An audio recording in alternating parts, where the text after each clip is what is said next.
जय सिया राम। राधे राधे। क्या जी आज का विचार भारत विचार में सबसे पहले आपका हार्दिक स्वागत और अभिनंदन द सुमित पीठ शो में। और आप जानते हैं हमारा दिन में केवल एक वीडियो आता है और जो इंपॉर्टेंट खबर होती है एक वीडियो में हम डालते हैं।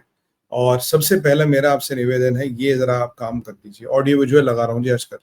लाइक शेयर सब्सक्राइब का और कमेंट करना जरा भूलिए। कमेंट आपके थोड़े कम आ रहे हैं। हमारे वीडियोस को शेयर कीजिए, हमारे चैनल को सब्सक्राइब कीजिए और करवाइए। हमें जो आज का नंबर है आपने देखा था पिछले कुछ टाइम से थोड़ा हल्का पड़ रहा, तो मैं अपेक्षा करता हूँ इसमें आपकी पूरी सहायता मिलेगी।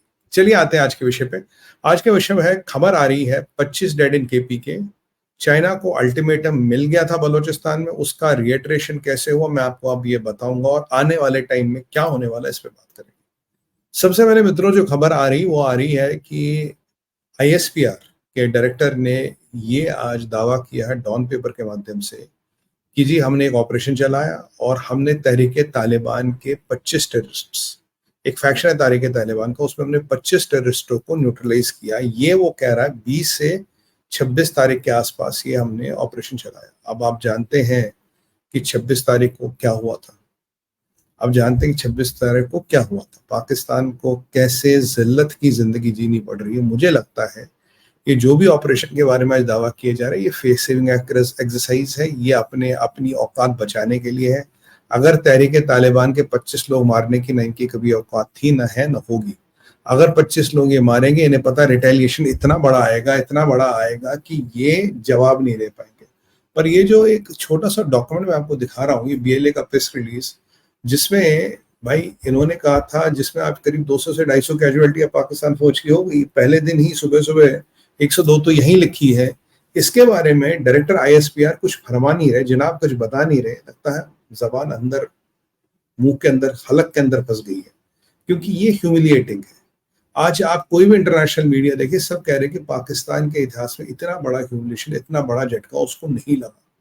उस चीज को कवर करने के लिए आज आईएसपीआर ने एक नई स्ट्रैटेजी उठाई। क्योंकि देखिए हम तो सवाल उठा रहे हैं आईएसआई का, हम तो सवाल उठा रहे हैं पाकिस्तानी आर्मी का, हम तो सवाल उठा रहे इतना बड़ा ऑपरेशन हो आपको पता नहीं लगा, या आपके कुछ लोग मिले हुए हैं इनके साथ।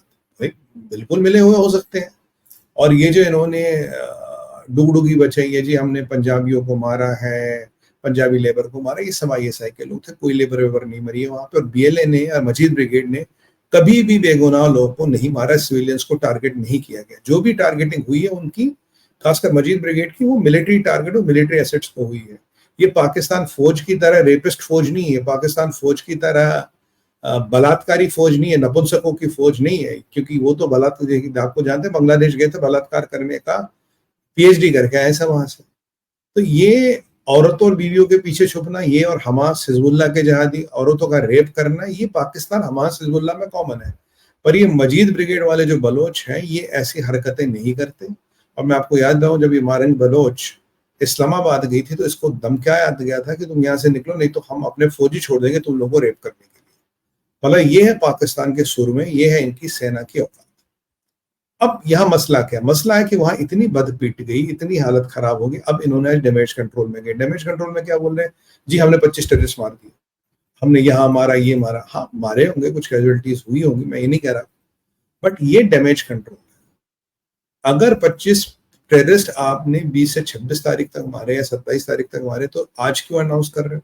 27 तारीख को जब आपकी, 27 तारीख रात को जब आपकी वाट लग गई है, जब आपकी इमेज खत्म हो गई है, जब पूरा पाकिस्तान आप पे हंस रहा, पूरी दुनिया की आर्मी आप पे हंस रही है, तो अब आपने ये नया शगुफा छोड़ा, हमने जी 25 जहादी मारे। और अगर 25 जहादी मारे गए तो अब देखिए तहरीक तालिबान का रिटेलिएशन कितना आएगा। वैसे बाय द वे इन्होंने अफगानी तालिबान पे भी आज पूरा पूरा आरोप लगा दिया जी, आप इनको पूरा समर्थन दे रहे हो, आपके कारण ही ये सब हो रहा है। तो भाई अफगानी तालिबान तो समर्थन दे ही रहा, तो उसमें नई क्या बात है? तुमने कौन सी ऐसी नई बात करी जो हमें नहीं पता? खैर साहब, ये जाने इनका काम, हमें तो कोई मतलब नहीं है। और अगर ये होगा तो मैं आज आपको एक गारंटी कह रहा हूँ, जो केपीके में इनका बचा कचा कंट्रोल है वो भी गया। ये खैबर डिस्ट्रिक्ट की बातें करें जहां उन्होंने ये किया है, तो जहां इनका जो भी रहा सा कंट्रोल है वो जाने वाले बात, वो पूरा जाने वाली बात बन गई है। मानू कैंट में अब भी हेलीकॉप्टर से पानी और राशन पहुंचा रहे, और ये कह रहे जी हमने ऑपरेशन कर दिया। अज़्म इंतकाम, जो बेसिकली जिसका ऑपरेशन, जिसका टारगेट ये था कि जो लोग जेलों में बंद हैं, जो लोग टेररिस्ट्स हैं, उनको निकालना, आईएसपीआई, मिलिट्री और पुलिस मिलके उनके सामने एक पुरानी क्लाशनिकोव रखो, गोली मारो, मार डालो, फोटो खींचो, चीनियों को दिखाओ, पाकिस्तानियों को दिखाओ, दुनिया को दिखाओ, अमेरिकन को दिखाओ, हमने बहुत बड़ा ऑपरेशन कर लिया।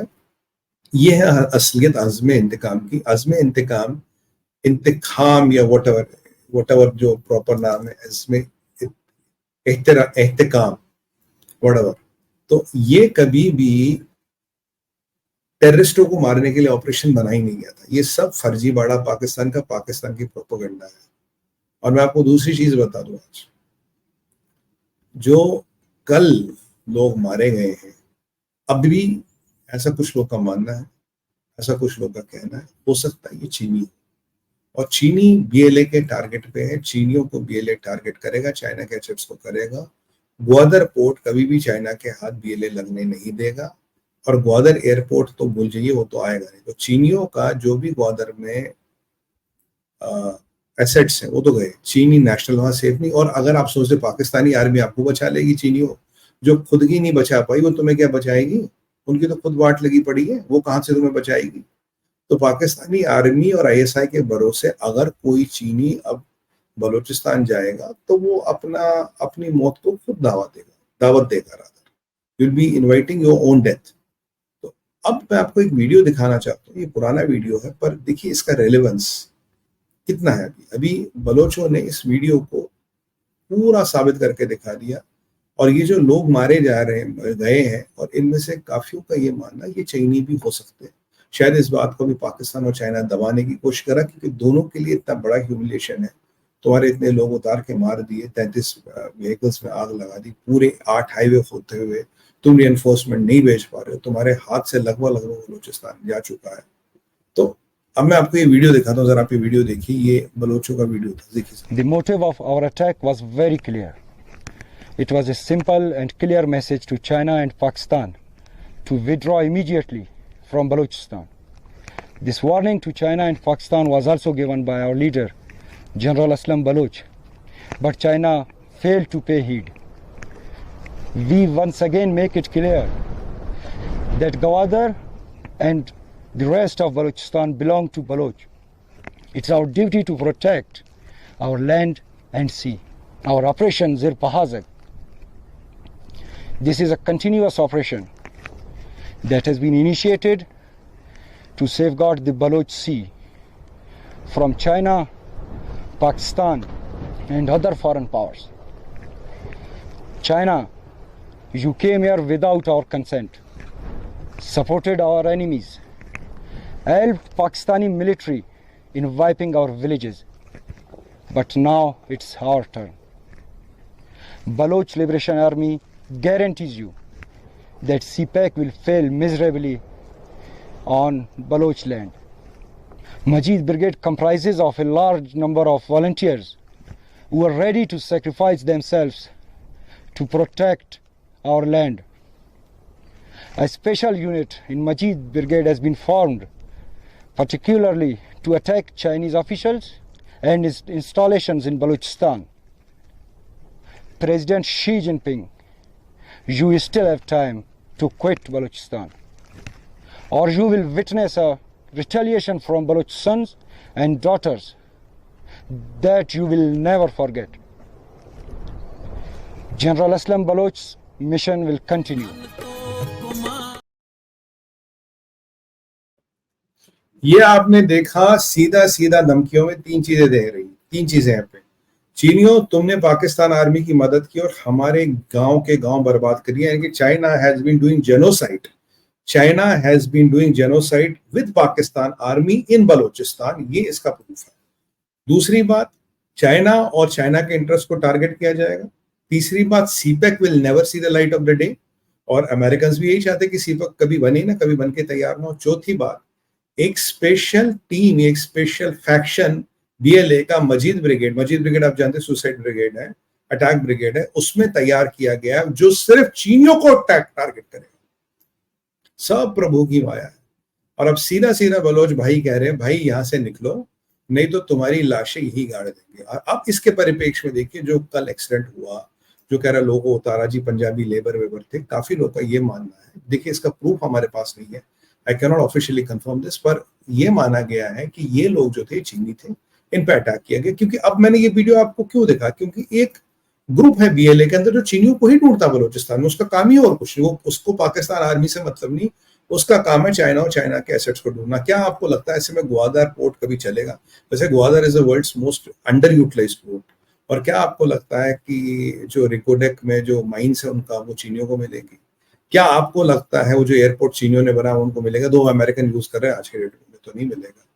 पर ये आपने एक और चीज इंटरेस्टिंग देखी, चाइना के खिलाफ इतना रेजिमेंट है और उसी बलोचिस्तान में एयरपोर्ट जो है वो अभी अमेरिकन यूज कर रहे हैं, अमेरिकनों के खिलाफ कोई रेजिमेंट नहीं है। तो विश तो बात ये है, अमेरिकनों ने क्या साठगांठ की है बीएलए के साथ, क्या अरेंजमेंट है अमेरिकनों का बीएलए के साथ? और अमेरिकन का अगर अरेंजमेंट है तो इसराइलियों का भी अरेंजमेंट होगा। अगर अमेरिकन और इसराइलियों का दोनों अरेंजमेंट है तो भाई पाकिस्तान और चाइना तो यहां से गए। तो जो चाइना का सपना था, जो पाकिस्तान का सपना था, बीएलए ये सीपेक बनाना और ये जितनी भी बकवासबाजी इन्होंने लगाई थी, मैं शुरू से कहता था CPEC as a idea is flawed, it will never see the light of the day. अब देखिए, अब तो स्पेशल ग्रुप बना है जो केवल, जिसका केवल काम है चाइना और चाइना के एसेट्स को ढूंढ ढूंढ के तबाह करना। और सीपेक कभी ऑपरेशनल नहीं होगा। ये तो शी जिनपिंग को धमकी दे रहे, कह रहे भैया बलोचिस्तान छोड़ दे वरना तेरे साथ बहुत बुरा होगा यहाँ पे। अब आप देखिए सिचुएशन ग्राउंड पे कैसी है।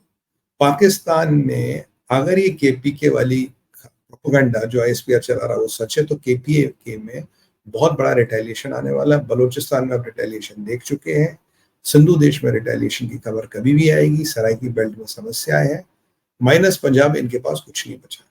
तो जो पाकिस्तान के टूटने का सपना देखते थे और उसकी एक योजना बनाते थे, वो आपको अब धीरे धीरे क्रियान्वित होती हुई नजर आ रही होगी। और जो मैं सालों से कह रहा हूँ पाकिस्तान टूटेगा और जरूर टूटेगा, अब देखिए कैसे टूटेगा।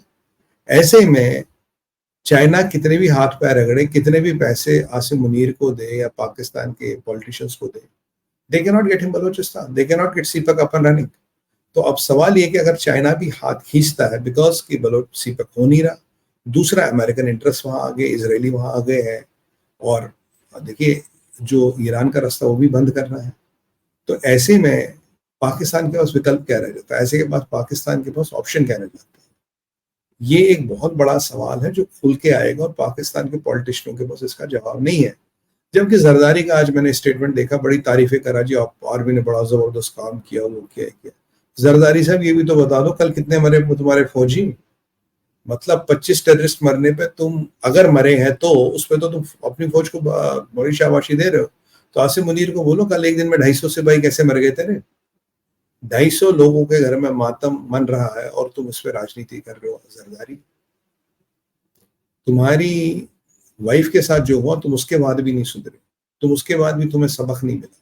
उसी फौज की चाट रहे हो जिसने तुम्हारी बीबी को मारा, जिसने तुम्हारे ससुर को मारा, और भगवान जाने कल को किसका नंबर आ जाए। इतने बिके हुए और गिरे हुए हैं पाकिस्तान के पॉलिटिशियन, इनमें शर्म और गैरत नाम की कोई चीज नहीं। ये बिल्कुल जलील और जहालत और हैवानियत के चलते फिरते पुतले, मैं आपको ये बताऊं, ये इनकी औकात है। This is what they are made of. और इसी पाकिस्तान के साथ जो लोग दोस्ती की बातें करते हैं, जो लोग इनसे सभ्यता की अपेक्षा करते हैं, आप बहुत गलत सोचते हैं। पाकिस्तान और सभ्यता ऑक्सीमोरॉन्स ये कभी होगा नहीं। जो इनके साथ बीएलए करता है बहुत उपयुक्त करता है, क्योंकि इन्होंने बहुत बेचारे बलोचों का बहुत नाश किया। बहुत लोग, हजारों लोग वहां मिसिंग है, कितनी मास ग्रेव्स वहां मिली है। तो आसिम मुनीर, तुम्हारे भी दिन, तुम्हारा भी टाइमर ऑन हो गई, मैं पहले डिक्लेयर कर चुका हूँ।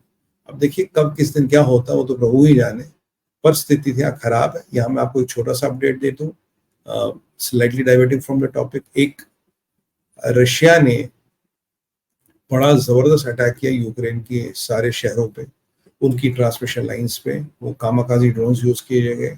अभी ऑलमोस्ट 2/3 यूक्रेन में पावर नहीं है, और जब तक वो पावर आएगा, चीजें ऑन होंगी, महीनों भी लग सकते हैं, हफ्तों भी लग सकते हैं। तो क्या अंधेरे में रह रहा है यूक्रेन रशिया से लड़ सकता है? क्या यूक्रेन को और रशिया को पीस की भाषा समझ आती नहीं आती? क्या पाकिस्तान सुधरेगा? नहीं सुधरेगा। क्या चाइना सुधरेगा? नहीं सुधरेगा। मतलब, और एक और बात होगा आपको, एक रशिया का ड्रोन गलती से पोलैंड में गिर गया था। जब पोलैंड में गिर गया था, पोलैंड नेटो का पार्ट है वहां, तो उन्होंने नेटो में तो अपने हवाई जहाज रेडी कर लिए थे, पर बाद में शायद ये रिकनसाइल हुआ जी गलती से गिरा है।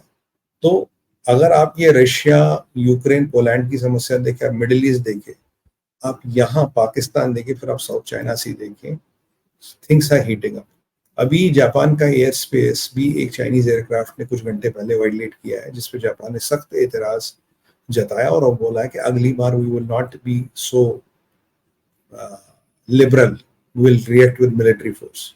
तो मतलब दुनिया में मुझे लगता है बारूद का ढेर है, कहीं भी कोई चिंगारी शुरू हो जाए और युद्ध किस तरफ जाएगा, कहाँ निकलेगा। देखिए, युद्ध शुरू करना आपके हाथ में होता, युद्ध खत्म करना आपके हाथ में नहीं होता। और युद्ध को आप डिले कर सकते हो, युद्ध को आप टाल सकते हो, पर एक दिन लड़ाई तो लड़नी पड़ती है, क्योंकि अगर सामने वाला आपको खत्म करना चाहता है, या तो खत्म हो जाओ, या अपने आप को बचाने के लिए युद्ध तो लड़ना पड़ेगा। भारत भूमि है महाभारत की, भारत भूमि है रामायण की भी, भारत भूमि है भगवान परशुराम की भी। तो ये हमें चीजें याद रखनी चाहिए। यहाँ युद्ध क्या महायुद्ध हुए हैं, और धर्म के रक्षण के लिए कर्ण अर्जुन की आज बात करें, आज राम और रावण की बात करें, आज परशुराम या राजा बलि हो, कोई भी विभूति हो, अश्वत्थामा की बात करें, या आने वाले कल की अवतार की बात करें, धर्म युद्ध तो होते रहे हैं, होंगे और आने वाले टाइम में होंगे। युद्ध से बचना विकल्प नहीं है, युद्ध शुड बी अवॉइडेड। बट एक टाइम ऐसा आता है कि आपका बाहुबल और आपका सैन्य बल और आपका शस्त्र बल आपको बहुत बड़ी विकट परिस्थितियों से बचाता है। इसमें हमें विचार जरूर करना होगा। तो हम युद्ध नहीं चाहते, हम कहीं चाहते युद्ध ना हो, but if war comes knocking on your door, you don't have option, do you have option? आज मैं एक ही चीज पूछूंगा, एक ही चीज, कल को अगर किसी ने भारत की टेरिटोरियल इंटीग्रिटी को वायलेट करने की कोशिश की, उन गद्दारों के साथ और उस सेना के साथ क्या किया जाए जो भारत के अंदर रह के भारत को तोड़ने की कोशिश की जाती है, उन गद्दारों में, और जो बाहर से आने वाली सेना जो भारत के अंदर घुस के भारत को तोड़ना चाहती है। मतलब देखिए, ये सीमा, एक अंदर से तोड़ रहा है, एक बाहर से तोड़ रहा है, इनमें फर्क क्यों होता है? कब तक हम ये फर्क करते रहेंगे, देखते रहेंगे और इसको देख के चुपचाप सहते रहेंगे? हर एक चीज की लक्ष्मण रेखा होती है और हर एक धैर्य की सीमा होती है। यही था आज का विचार भारत विचार में, विचार कीजिएगा जरूर। और ये मैं आपसे एक निवेदन करना चाहूंगा कि ये कहाँ गया जी मेरा वीडियो, ये रहा, ये आप जरा इस पे हमारी सहायता कीजिए, इसकी बहुत आवश्यकता है। लाइक शेयर सब्सक्राइब पे, और जो मेरी एडवाइजरी से जुड़ना चाहते हैं sumitbir.com पे आना है, वहाँ आपको सारी डिटेल्स मिलेंगी। और sumitbirofficial@gmail.com मेरा ईमेल आईडी, जो हर इंपॉर्टेंट मेल मेरी टीम में तक पहुंचाती है। तो मैं आपसे आज इसी विचार के साथ आपसे आज्ञा लेना चाहता हूं और कहूंगा, भारत माता की जय, वंदे मातरम और हर हर हर महादेव।